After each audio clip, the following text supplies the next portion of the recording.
Mabao kutoka kwa mwamba wa Lusaka Clatous Chota Chama katika dakika ya 6, bao lingine kutoka kwa Anise Ura katika dakika ya 26, halafu katika kipindi cha pili mabao mengine kutoka kwa Selemani Mwalimu Gomez aliingia katika kipindi cha pili na kufunga katika dakika ya 64 kwenye mguso wake wa kwanza, kabla mtokea benchi mwingine katika mechi ya leo hii Bashiru Kibaila kufunga bao lingine kwa kichwa katika kipindi cha pili, yaliwezesha Simba Mnyama kupata ushindi mnono wa mabao 4-0 dhidi ya TRA United katika mechi ya robo fainali ya kombe la shirikisho la benki ya CRDB, ambalo sasa wekundu wa Msimbazi Simba wametinga hatua nusu fainali na watacheza dhidi ya Coastal Union leo hii kwenye uwanja wa KMC Complex jijini Dar es Salaam. Matarajio ilikuwa ni kwamba itakuwa mechi kali sana. Ndio, ni kwa sababu TRA United wamekuwa kwenye kiwango bora hivi karibuni, na katika ligi kuu Tanzania bara TRA United inakumbukwa vizuri. Mechi yao ya mzunguko wa pili dhidi ya wekundu wa Msimbazi Simba pale kwenye uwanja wa Sheikh Amri Abedi jijini Arusha ilimalizika kwa suluhu, kwa maana ya bila, lakini mechi dhidi ya Yanga ilimalizika kwa suluhu kwenye uwanja wa Sheikh Amri Abedi pale pale jijini Arusha, ambapo katika dakika 90 za mchezo Yanga, vinara wa ligi kuu Tanzania bara, hawakuweza kupiga shuti hata moja la kulenga shabaha. Lakini katika mechi yao hivi karibuni dhidi ya Azam, TRA United walishinda kwa mabao 4-1.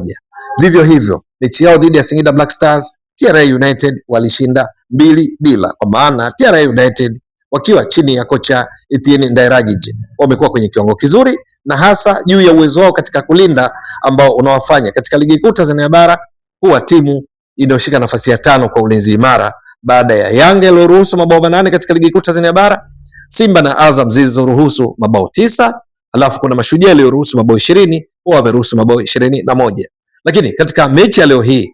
TRA United ilikuwa imeanza na kikosi chake imara sana, ikiwa na kina Ramadhani Salum Chobwedo, kina Ami Mapaka, golikipa Jia Amonome, walinzi kina Nasri Kombo, akina Christopher Tebandeke. Bado walikumbana na wakati mgumu mbele ya wekundu wa Msimbazi Simba, ambao kuanzia dakika ya kwanza ya kipindi cha kwanza mpaka mwisho wa mchezo walikuwa wana kasi ile ile, wakimiliki zaidi mpira katika muda mwingi wa mchezo, wakiwa katika nusu ya pili ya uwanja, kwa maana kwamba kwenye eneo la TRA United, kiasi ya kwamba TRA United walijikuta katika muda wote wa mchezo leo hii wakikosa nafasi ya kufanya mashambulizi yenye tishio kwa wekundu wa Msimbazi Simba. Simba leo hii chini ya kocha Steve Barker, kama kawaida yake kwenye kikosi chake, alianza na mfumo baada ya golikipa kuwa na walinzi 4, viungo 3, washambuliaji 3, kabla ya kubadilisha mfumo huo katika kipindi cha pili kutoka 4-3-3 baada ya golikipa na kwenda kuwa na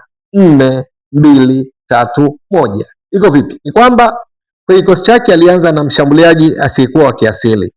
Elie Mpanzu Kibisawala kama false 9, na ndio wakati ambao alikuwa anatumia mfumo wa 4-3-3, akianza na golikipa Mahamadou Tanja Jibo. Beki wa kulia alikuwa ndiye mchezaji bora wa mechi ya leo hii akitoa assist 2, kwa maana David Kameta Duchu, wakati beki wa kushoto Nixon Kibabage, katikati kulikuwa na Ismail Olivier Toure. Leo hii alikuwa na pacha wake katika uchezaji ndani ya Simba hivi karibuni, Rushaine De Reuck, aliyerejea baada ya kuwa nje kwa majeraha katika baadhi ya michezo. Lakini kwenye eneo la kiungo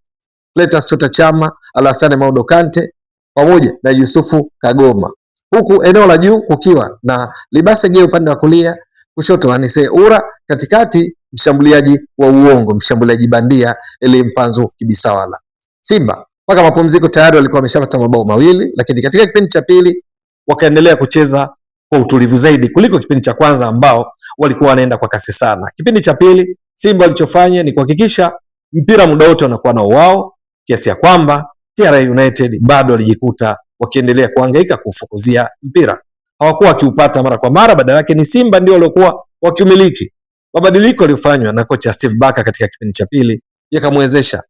Selemani Mwalimu Gomez kuingia, lakini wengine walioingia walikuwa ni pamoja na Bashiru Kibaila. Kati ya mabadiliko aliyoyafanya ni katika kipindi ambacho pia alikuja kuingia Nabi Kamara, mchezaji wa kimataifa kutoka Ghana ambaye kwa muda mrefu alikuwa hajacheza, lakini kuingia kwao bado kuibadilisha Simba katika mipango yake ya kwenda kutafuta mabao. Selemani Mwalimu Gomez sasa akitokea eneo la kati, huku Elie Mpanzu Kibisawala akitokea zaidi upande wa pembeni kushoto, ambako Anise Ura alikuwa miongoni mwa waliotoka kama ilivyokuwa kwa Clatous Chota Chama. Selemani Mwalimu alipoingia tu mguso wake wa kwanza ukawezesha Simba kuandika bao la 3 akitumia assist kutoka kwa David Kameta Duchu, na kisha Duchu huyo huyo akamlisha kutokea bench Bashiri Kibaila aliyefunga bao la 4. Ni katika mechi ambayo Simba dakika 90 za mchezo walimiliki mpira kwa 60%, lakini Simba walikuwa effective, walikuwa makini zaidi katika eneo la mwisho, kwamba licha ya kumiliki sana mpira hawakuwa wakijipigia mipira ovyo. Dakika 90 za mchezo Simba walipiga mashuti 7, 5 yamelenga shabaha, ilhali TRA United ambao hawakupata bao lolote, wao walipiga mashuti 4, 2 yamelenga shabaha. Lakini ndani ya dakika hizo 90 za mchezo mashuti 7 ya Simba, 4 yaliingia wavuni, 5 yalilenga shabaha. Kwa lugha nyingine, uwezo wa Simba leo hii katika kubadilisha nafasi kwa mabao ulikuwa ni around 71%, kwa maana kwamba kati ya mashuti 7, 4 yote yalikwenda wavuni. Haya ni mabadiliko makubwa ya Simba katika eneo la ushambuliaji, kwani kama wataendelea hivi ni dhahiri kwamba wapinzani wa Simba katika mechi 7 za ligi kuu Tanzania bara, mechi zilizobaki kwenye kombe la shirikisho la benki ya CRDB kwa maana dhidi ya Coastal Union, na kama watafanikiwa kwenda fainali na mechi nyingine za michuano mbalimbali watakaoshiriki kwa msimu wa 2025 2026 katika kutimiza msimu huu, basi wapinzani wake wajipange sana, kwa sababu leo hii Simba